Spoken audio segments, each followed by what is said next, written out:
You are under arrest. I work for the FBI. I work for the FBI.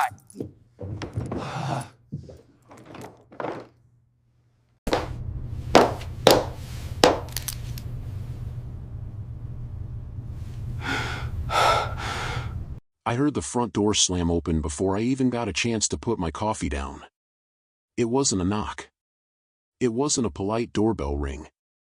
It was a full-force kick, one that rattled the entire frame and echoed through the hallway like a thunderclap. The kind of entry you only expect from a SWAT raid or a robbery.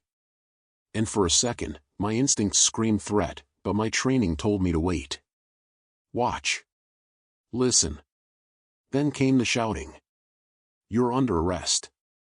Hands where we can see them. 4 voices. Male.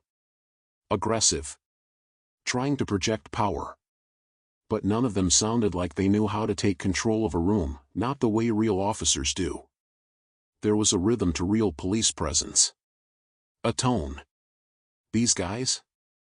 They were loud. But sloppy. I stayed calm. That's one thing you learn working for the Bureau: panic is the enemy. Even when 4 people in black uniforms storm your house at 6:42 a.m. while you're still in sweatpants. I didn't move. Just stood there in the middle of my living room, holding my mug, watching the chaos flood into my home. They came in like a wrecking crew. Black boots on hardwood. Tactical vests. One had aviator sunglasses on indoors. Another had a GoPro strapped to his chest. They had radios on their shoulders, cheap-looking batons clipped to their sides, and fake plastic-looking badges dangling from lanyards like they were part of some Halloween getup. The biggest guy pointed straight at me. On the ground. Now. I raised an eyebrow. And you are? I asked, keeping my voice calm. Curious. Even a little amused. The guy didn't answer me. Instead, he stomped forward and pulled out a pair of zip-tie cuffs. Not real handcuffs. Zip ties. That was when I knew. This wasn't a police raid. This wasn't even neighborhood security. This was amateur hour, but with dangerous energy. Because amateurs who think they have power, they're unpredictable. I didn't resist. Just put my mug down slowly on the table beside me, raised my hands slightly, and let him push me to the ground. Let them think they had control. Another one shouted, "You are in direct violation of HOA Code 17A2.1. Code what? That's when I noticed the patches on their vests. HOA police. Are you kidding me? HOA police. I wanted to laugh. But my training wouldn't let me. Not yet. I needed to see how far they were willing to take this. Because something told me these weren't just guys playing dress up. The female officer, if you could call her that, walked in behind them. She was smaller, with a clipboard in one hand and a smug look like she was enjoying every second of this. She didn't say much, just observed, scanning the room like she was doing an appraisal. "Mr. Carter," she finally said, cool and firm. "You've been warned multiple times about the vehicle parked in your driveway. You've failed to comply with community standards, and this morning, the HOA has exercised its right to enforce compliance through detainment." Detainment? This was unreal. They were actually trying to arrest me, over a car? "You're detaining me," I repeated, looking up from the floor. "Because I parked in my own driveway?" The guy with the GoPro stepped in front of me, crouched low like he was filming a reality show. "You heard the officer," he said. "You've been ignoring citations. HOA law is still law." I bit my tongue. Hard. They had no idea who I was. They had no clue they'd just zip-tied a federal agent in his own home. They thought they were making a point. Teaching a lesson. And that's what made this dangerous. People like this, fake authority types, they don't stop until they feel powerful. They escalate. Especially when you don't play along. But I kept my cool. Let them take their little victory lap. Because once I flipped the switch, it would be over. The biggest one yanked me to my feet and shoved me toward the wall. Turn around. I complied. Hands behind my back. Silent. Where's your ID? The clipboard lady asked. In my wallet. Left pocket.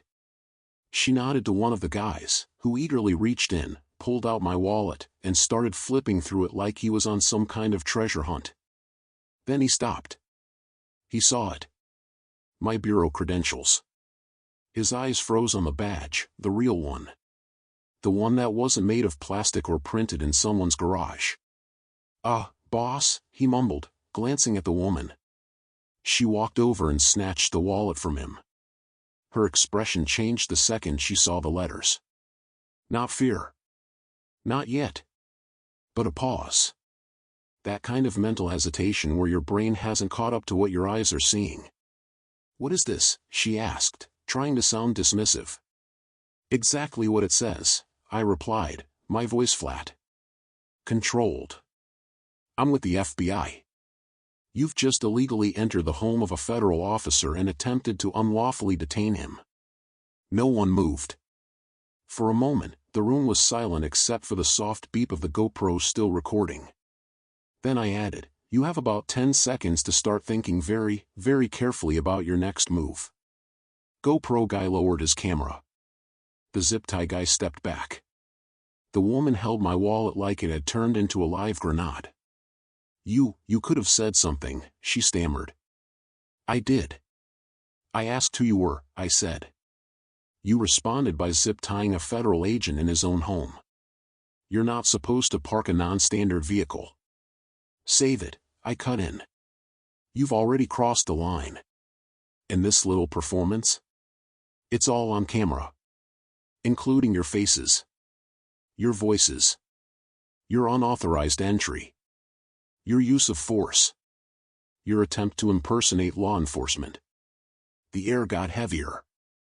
One of them started to mumble something about how they were authorized by the board. I turned, slowly pulling my arms forward. I suggest you all leave this house. Now. The clipboard woman opened her mouth to speak again, but this time, it was her voice that shook. We were just following HOA protocols. No, I said.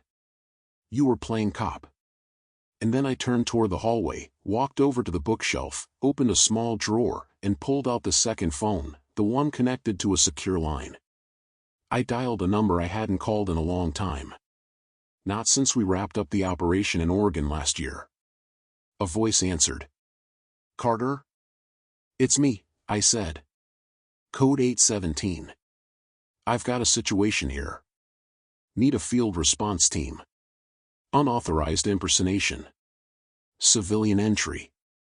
Multiple actors. It's all recorded.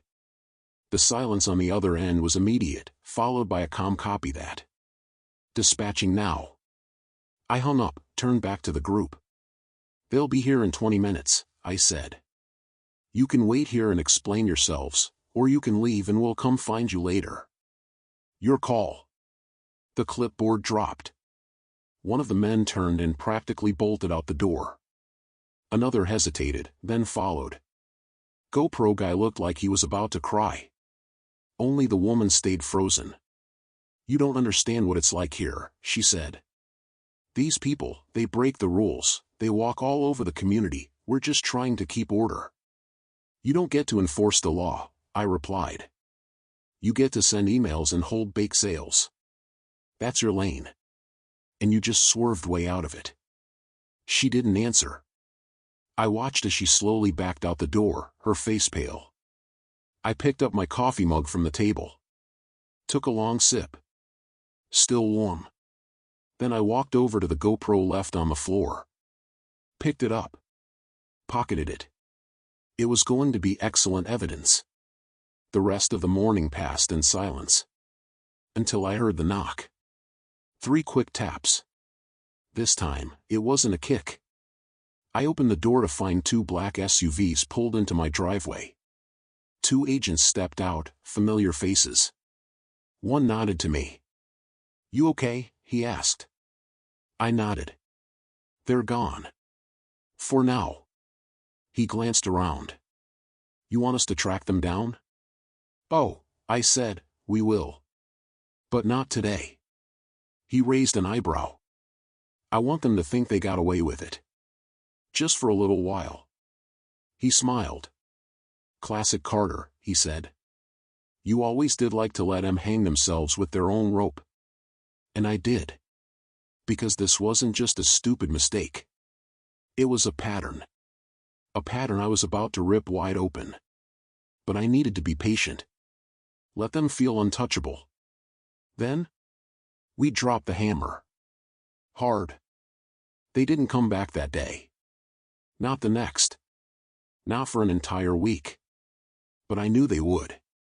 People like that always do. Fake power has a shelf life, and when it starts to rot, the ones who tasted it the most are always the first to go looking for more.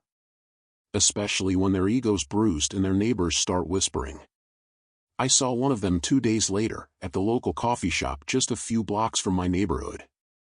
He was sitting with another guy I didn't recognize, probably part of the HOA board. Their body language said it all.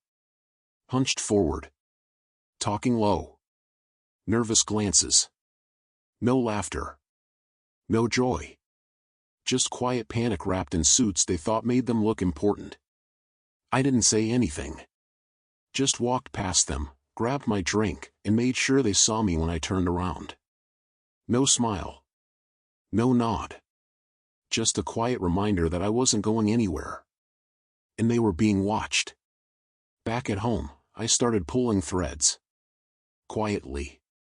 Carefully. My team at the bureau had already opened a case file. They were treating it lightly for now, an internal red flag, something to monitor, but I knew it would grow. HOA abuse wasn't a new concept, but what we were starting to uncover wasn't just about overreach. It was organized. The HOA police weren't official in any capacity, not even hired security. They were formed by a subcommittee within the board, approved in some shady late-night vote, never filed with the county, not licensed, not insured. They created their own uniforms. Their own badges. Even their own rulebook, printed out like it was some kind of municipal code. They called it the Community Enforcement Doctrine. 86 pages of absolute garbage. Filled with military-style language, fake legal jargon, and phrases like disobedience to the preservation order and homeowner insubordination penalty phase. It wasn't just laughable, it was dangerous. Because they'd already started acting on it. Not just with me. I knocked on 3 doors that weekend. Neighbors I'd known for years. And behind every door was a story. Someone fined $1,200 for painting their garage door without permission.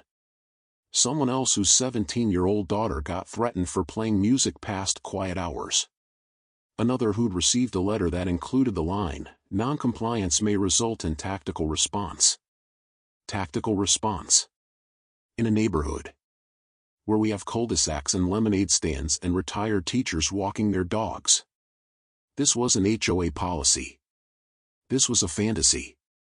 A violent, power-hungry fantasy written by people who'd never had real authority, and now they were trying to create it for themselves. I logged every statement. Took copies of every letter. Photographed every citation. Sent everything to my bureau inbox and flagged it for escalation.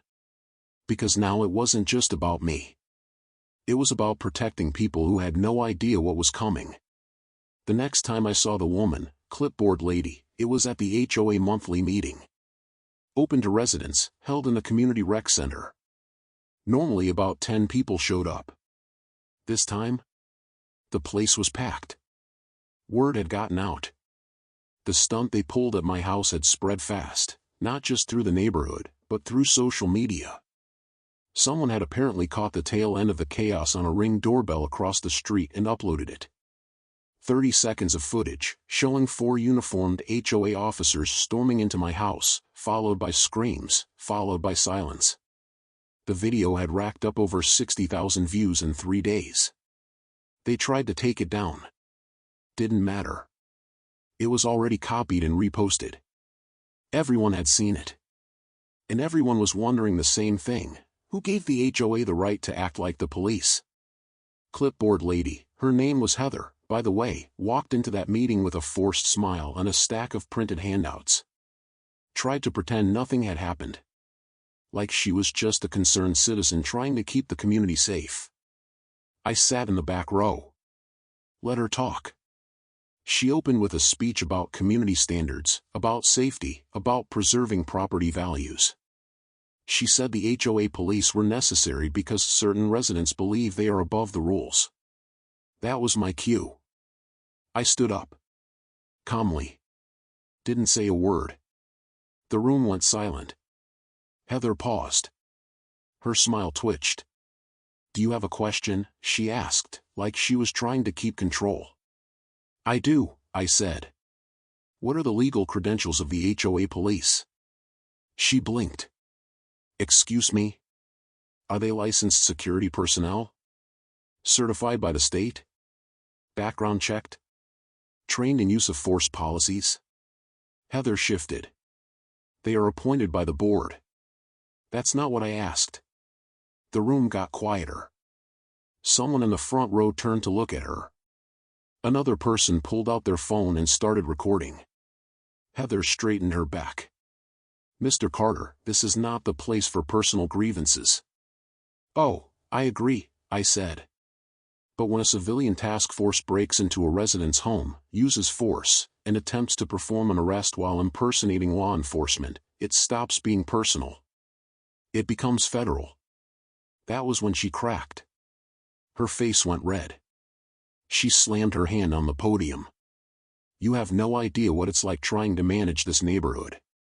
People like you." "People like me?" I repeated. She realized the trap too late. The room erupted. Questions started flying from every row. What's the HOA police's budget? Who approved this? Why weren't we told? Are you even allowed to do this? Heather tried to talk over them, but the noise only grew. She lost the room. Completely. I walked out. Didn't need to stay for the rest. I already knew what came next. The board would panic. Go into damage control. Try to rewrite history. Claim the video was edited. Claim I provoked them. Maybe even try to spin it like they were protecting the neighborhood from an unstable individual. So I beat them to the punch.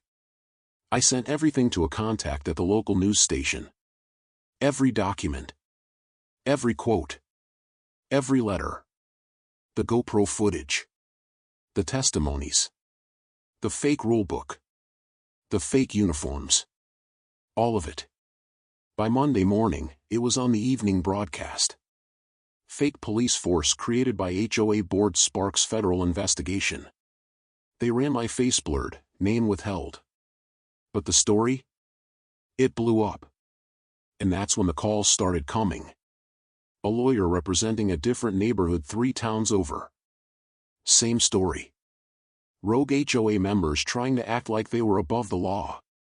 Another woman called in, said her teenage son had been stopped and interrogated by 2 men in HOA uniforms for walking too close to a restricted fountain. People started speaking up. Online. At meetings. At the grocery store. And suddenly, I wasn't alone. The Bureau launched a formal case. We filed subpoenas. We pulled emails, financial records, voting logs. And what we found? It went deeper than any of us expected. Turns out, Heather and 3 others on the board had created a shell company. Funneled thousands of dollars from HOA dues into it. Used the money to purchase uniforms, radios, even a used SUV painted to look like a patrol vehicle. It was fraud. It was impersonation. And in some cases, it was assault. One elderly man had been physically grabbed and thrown to the ground for refusing to sign a compliance form. One woman had her door broken after failing to respond to a fake disciplinary summons. This wasn't just HOA madness. This was criminal enterprise, hiding behind fences and neighborhood rules. And now, it was our case. But I wasn't done. Because Heather? She wasn't stupid. She knew the walls were closing in. So she did what people like her always do when caught. She got desperate. And desperate people? They're the most dangerous. I didn't sleep that night. Not 1 second. While my wife rested with the kids in the guest room upstairs, I sat in the living room on the same couch those 4 fake HOA officers had crowded me against just hours ago. I kept the lights low, a .40 caliber service pistol resting on the coffee table, fully loaded. My badge was tucked in my back pocket. I wasn't taking any chances. I reviewed every frame from the security system. The footage was clear, too clear. The way they moved through the yard, the synchronized steps, the body language, they were trained. Not amateurs. But they weren't law enforcement either. Their body armor was generic, the badges were shiny garbage, and the patches on their shoulders looked like they were stitched in someone's basement. And still, they'd walked into my house with such confidence. At 3:17 a.m., I paused a clip, frame by frame, on the moment the woman looked directly into my Ring cam. Her lips moved. I zoomed in, lip read. She said, "He's not supposed to be home." That was it. The switch flipped in my head. This wasn't a prank, and this wasn't just HOA overreach. This was a targeted op. And it wasn't about me being part of the HOA. It was about who I was when I wasn't mowing my lawn and attending block meetings. They didn't know I was FBI, but someone somewhere knew enough to want me out of the way. At 6 a.m., I made a call to an old contact, Morris. We'd worked narcotics in El Paso 6 years ago, but he was now in cybercrimes at the Bureau. I sent him the footage, told him I wanted it run through facial recognition databases, fast and quiet. He called me back within 15 minutes. 2 hits, he said. You're not gonna like this. The first match was a man named Trevor North, dishonorably discharged from a private military contractor 3 years ago after an arms deal went bad in Libya. The second was the woman. Dana Sloan. Former FBI. Fired for conduct unbecoming. She vanished right after her dismissal. My pulse slowed. This wasn't just HOA madness anymore. I poured myself a coffee, took a breath, and dialed my bureau supervisor. I gave him a short version of what had happened. He went silent for a long time before saying just one thing: "Don't do anything yet." I hung up, and for a moment, just stared at the black coffee swirling in my cup. How the hell had a failed FBI agent and a disavowed mercenary ended up wearing fake HOA gear and kicking down my door? Later that morning, a car pulled up slowly outside the house. My wife froze at the window. I put my hand on my weapon, moved to the door. It was a real HOA rep. Khaki pants, clipboard, trembling hands. He didn't even get 2 words out before I opened the door. We got a complaint that you've been intimidating board members and parking in violation of. I cut him off cold. Tell your board that if one more person steps on my property without a real badge, this becomes a federal case. You understand me? He nodded like a child caught stealing candy. And tell Dana Sloan, if she wants to play games with the Bureau, she just lit the wrong fuse. He paled. He knew that name. And he wasn't supposed to. That was my confirmation. I wasn't just dealing with rogue neighbors or idiot volunteers. This HOA was a front for something darker, something with reach, intel, and very real muscle. And now they'd poked a sleeping bear. I spent the afternoon doing what any good agent does under fire. I built a file. Names, addresses, board members, prior infractions, links between them. A web began to form. And right at the center? The HOA president, Martin Keller. Retired judge. Real estate lawyer. Known for cleaning up neighborhoods by any means necessary. At 10 p.m., my phone buzzed. Text from an unknown number. You made it personal. Wrong move. I replied with one word. Good. Because now? It was personal. They had kicked in the wrong door. And I was going to bring the entire fake police empire down on their own front lawns. They stood in the doorway, stunned. For a moment, no one moved. Their guns were still drawn, fingers twitching just above the triggers. But I could see it in their eyes. They realized something was off. This wasn't some ordinary guy with a fake badge or a basement full of conspiracy theories. I had training. I had control. And most importantly, I wasn't afraid of them. But fear had begun to seep into them. The woman who had been barking orders, the same one who had thrown the fake warrant at me like it meant something, she stepped forward. "You better start explaining what you're doing impersonating a federal officer," she said, but her voice cracked just enough. Just enough to show the cracks forming in her armor. I didn't flinch. I let the silence sit for a beat too long, then took a slow step forward.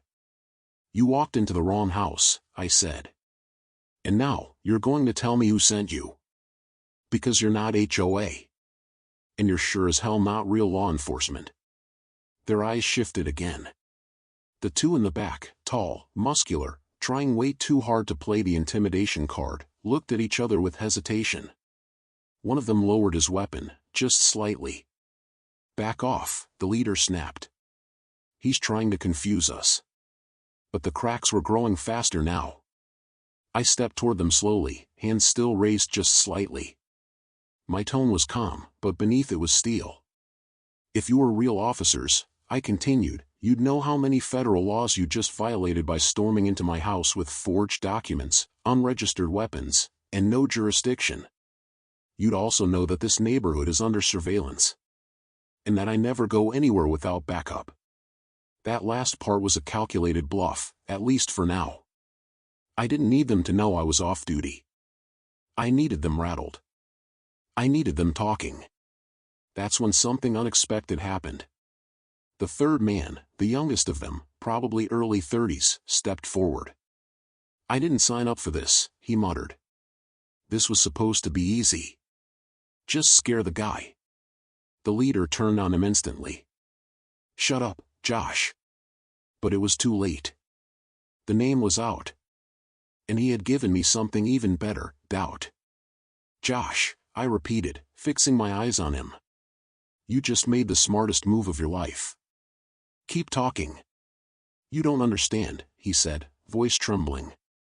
"They said you were dangerous. That you were scamming the HOA. That you had files on people." Files. There it was. Now I knew this wasn't random. This wasn't some rogue HOA enforcement fantasy. Someone was trying to shut me up. Someone who thought they could use fear and fake authority to control the narrative. I'd seen it before. But never this close to home. I kept my posture calm, but inside my mind was racing. Who had something to lose? Who would go to this length to paint me as a threat? And then it hit me. 3 weeks ago, I intercepted a transmission between a known shell company and a mid-level political donor with ties to real estate lobbying groups. The intel had been thin, not enough to launch a formal probe, but just enough to raise suspicion. Someone had been laundering money through HOA contracts, fraudulent repairs, inflated landscaping invoices, kickbacks hidden inside shell vendor accounts. And now here I was, standing in my living room with 4 armed imposters pretending to be some sort of HOA police force, screaming about arrest warrants that didn't exist. The timing was too perfect. "You're in over your heads," I said. "You're not even smart criminals. You're pawns." The leader lunged forward suddenly, grabbing my arm, trying to restrain me. But I pivoted out and slammed him against the wall in one swift motion. His weapon clattered to the floor. That was it. The 2 muscle guys raised their guns again, shaky hands now, and I could feel the shift in the room. But before anything else could happen, boom! A thunderous knock hit the door. "Federal agents. Drop your weapons and come out with your hands where we can see them." The voice was loud, assertive, and real. "Back up." Turns out, my bluff had a shadow of truth in it after all. I hadn't called for help, but earlier, during the scuffle, I had knocked my smart speaker onto the floor. It had triggered a panic protocol embedded into my home security system. Something I'd set up years ago during a risky operation overseas. I had forgotten about it, but clearly, it hadn't forgotten about me. One of the fake officers panicked and bolted for the kitchen. The other two hesitated. "You're done," I said calmly. Within seconds, two real agents burst through the entry, weapons trained with surgical precision. The imposters dropped like dominoes. "Secure them," the lead agent barked. "All clear?" I nodded. "Yeah. All clear. For now." The next few minutes were a blur of handcuffs, read rights, and furious confusion from the remaining woman, still yelling about how she didn't know it was a setup. But I saw it in her eyes. She knew. And she also knew I wasn't just any homeowner. I was someone she shouldn't have messed with. Once the scene calmed and the fake officers were hauled out, the real team began processing the evidence. "You want to explain what happened here?" one of the agents asked me. I gave him the condensed version, leaving out just enough details to keep my internal investigation under wraps. But I made one thing very clear. This wasn't just an HOA stunt. This was deeper. Coordinated. And someone with money wants me silenced. He nodded. "We'll trace it back. Every dollar."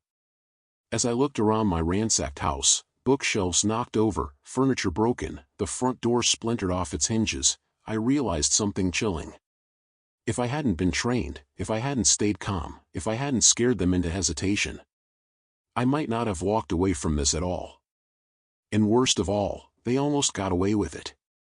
Because that's the thing about entitled people playing pretend. When they have just enough power, just enough fake authority, and just enough fear in others, they become dangerous. But they made one mistake. They picked the wrong man. And now I was going to find out who was pulling the strings, and tear it all down from the inside. I don't think anything could have prepared me for what happened that night. I sat there in the dim light of my study, going over the security footage again and again. Frame by frame. Zooming in.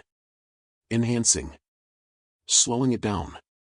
The four of them were amateurs, too clean, too rehearsed, too quiet. But that wasn't the part that disturbed me. What kept me up was the face of the fifth person. The woman.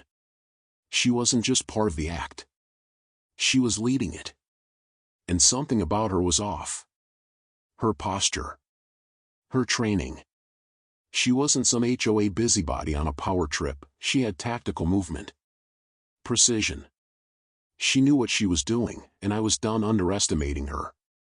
The next morning, I made a call. It wasn't to the local PD. I bypassed all that noise. I went straight to Quantico. They picked up after 2 rings. "Special Agent Monroe speaking," a voice said on the other end. "This is Agent Cole. I need you to pull all known ex-military or law enforcement personnel in the area with HOA affiliations, especially women.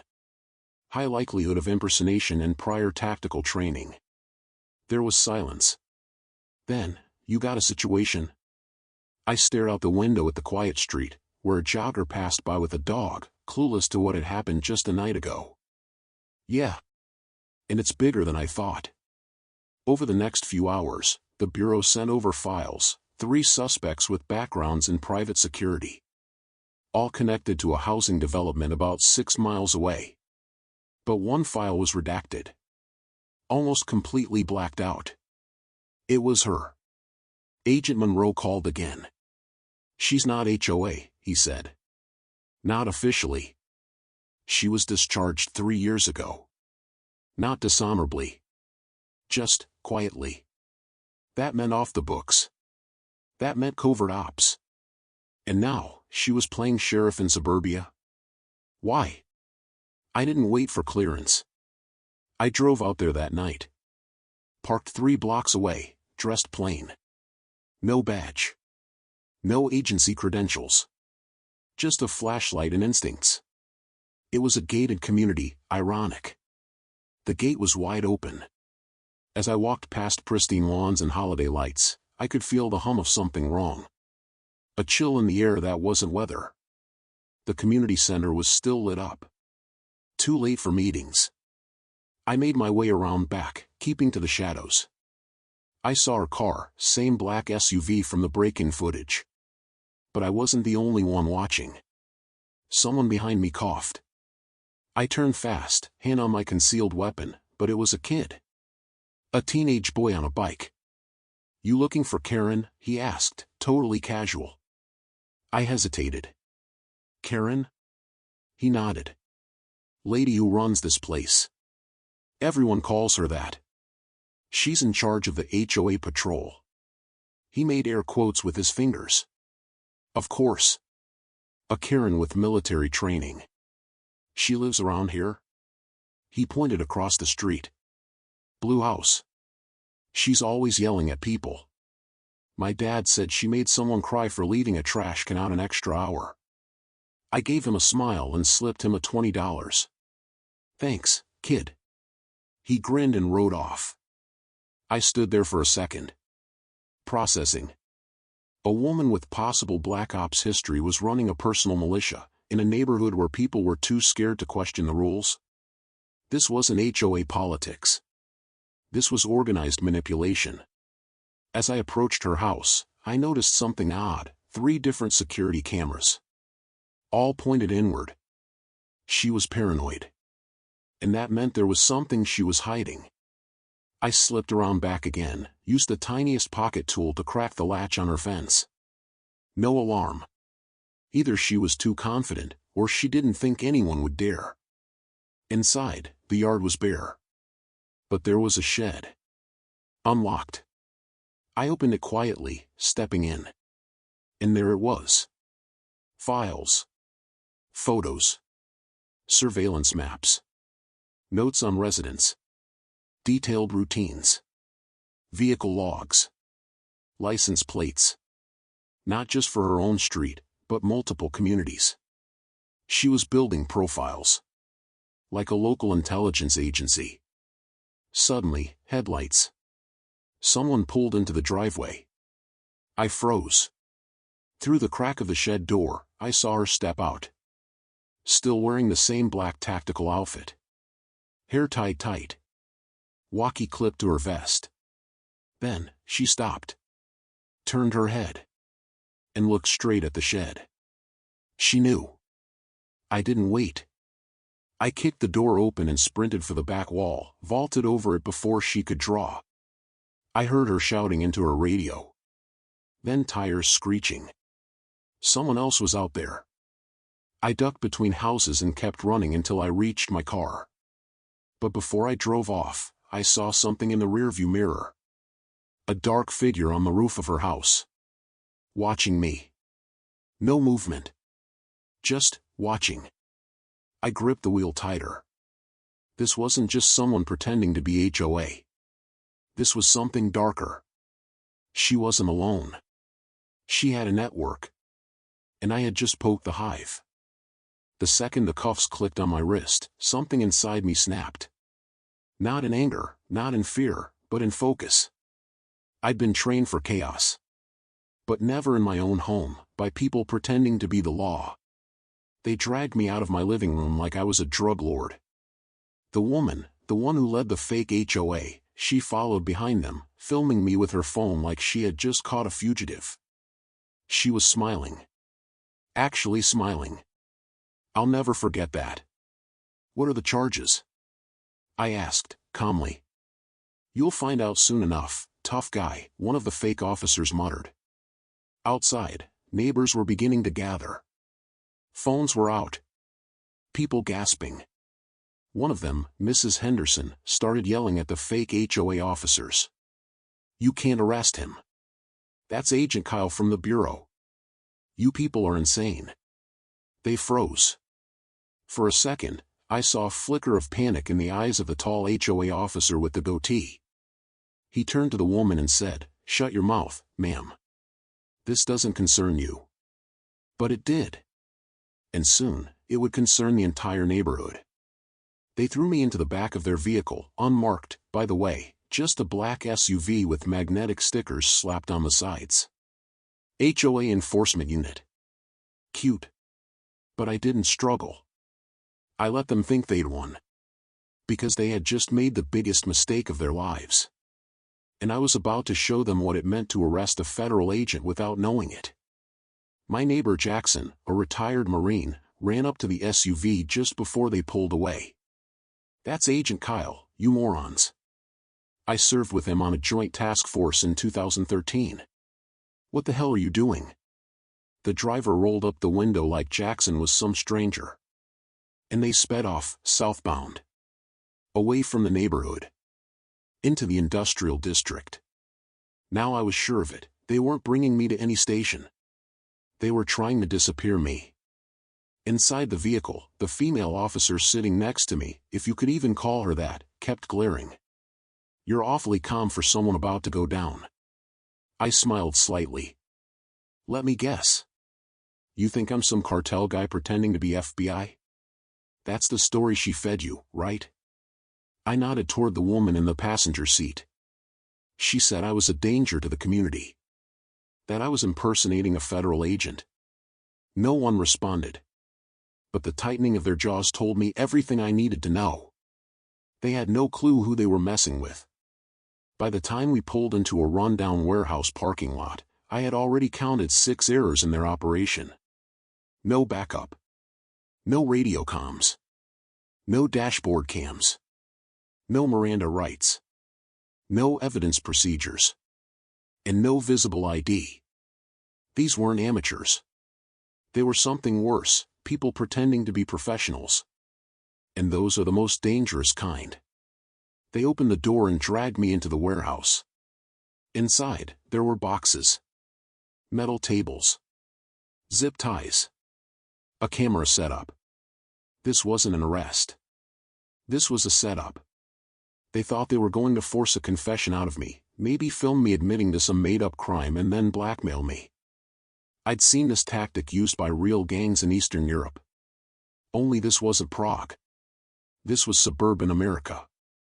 And these idiots were standing in front of a trained FBI counterintelligence agent. With a memory like a steel trap. They sat me down, cuffed to a chair. The woman walked in, arms crossed, pacing in front of me like some villain in a B-movie. "You could have just paid the fine," she said. I looked up at her, cold. "You think this is about parking violations and mailboxes?" She leaned in. "This neighborhood is ours now. You might have scared off the HOA board, but we're not going anywhere. You wanted to play cop? Now you'll see how it feels." I couldn't help but chuckle. "You really think I'm bluffing, don't you?" She smirked. "Let's find out." The camera light blinked on. The tall guy with the goatee stood behind it. The other fake officers watched from the shadows.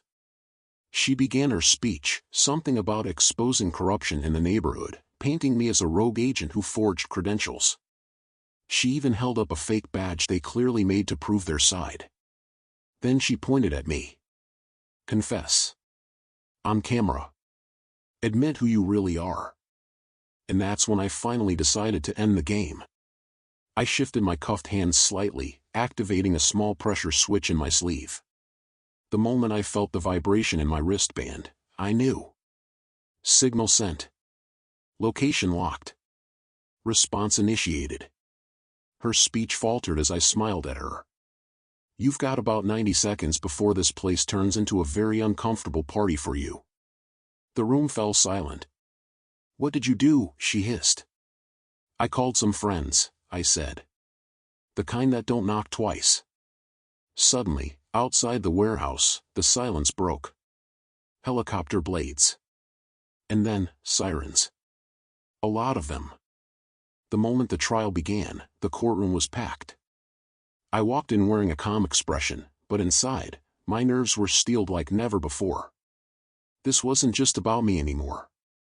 It was about justice. It was about principle. It was about reminding everyone that there are consequences to pretending you have power you don't. And as I sat there, I saw them, the 4 fake HOA police and the entitled woman who led them. All wearing suits, but none with the arrogance they'd once had that morning when they broke into my home. Now, they looked like soaked dogs dragged into court. The prosecutor laid everything bare. Footage from my security system played, capturing every second, from the moment they broke the gate to when they screamed at me. The jury watched, silent and stunned, as the sound of "you're under arrest" echoed in the courtroom, followed by my calm but cutting response, "You just made the biggest mistake of your life." And they had. Turns out, these weren't just bored citizens playing cop. The HOA's internal corruption had run deep for years. Fake fines, harassment, intimidation tactics. And this latest stunt? It was their ego boiling over. They thought they could get rid of anyone who challenged their little kingdom. But they chose the wrong guy. During cross-examination, the female HOA leader tried to play the victim, claimed she thought I was a criminal impersonating an FBI agent. But her story crumbled. Too many contradictions. Too many lies. And then came the final blow, the FBI's internal report. It confirmed everything. I had acted within legal boundaries. They had impersonated law enforcement, committed felony breaking and entering, unlawful detention, and harassment. When the verdict was read, it was like the entire room exhaled. Guilty. Each of them was sentenced. No more golf course walks. No more HOA meetings. No more entitlement. After the sentencing, I stepped outside the courthouse and found reporters already there. Microphones shoved toward me. Cameras clicking. "Agent Carter, how do you feel now that justice is served?" I looked at them and smiled. Justice didn't just win today, it sent a message. That message was simple: real authority doesn't shout or threaten. It doesn't wear a costume or chase shadows. Real authority stays calm, collects evidence, and when it strikes, it doesn't miss. In the weeks that followed, my story went viral. Thousands of people wrote in, sharing their own horror stories with power-hungry HOAs. I didn't expect it, but I became something of a symbol, a reminder that people shouldn't be afraid to push back. And as for me, I went back to my normal life. Back to work. Back to my quiet little neighborhood. The new HOA board was put in place, real people, with real values. People who knew the line between neighborhood rules and criminal behavior. But one morning, months later, as I walked my dog down the same driveway where it had all started, a kid on a bike slowed down beside me. "Hey, you're that FBI guy, right?" I gave a little smile. "That's me." He nodded, eyes wide with curiosity. "Cool. If anyone ever tries to fake arrest me, I'll call you." I laughed. "You do that, kid. Because in a world full of noise and chaos, sometimes all it takes is one moment, one voice, one stand. To remind people that you don't mess with the wrong house.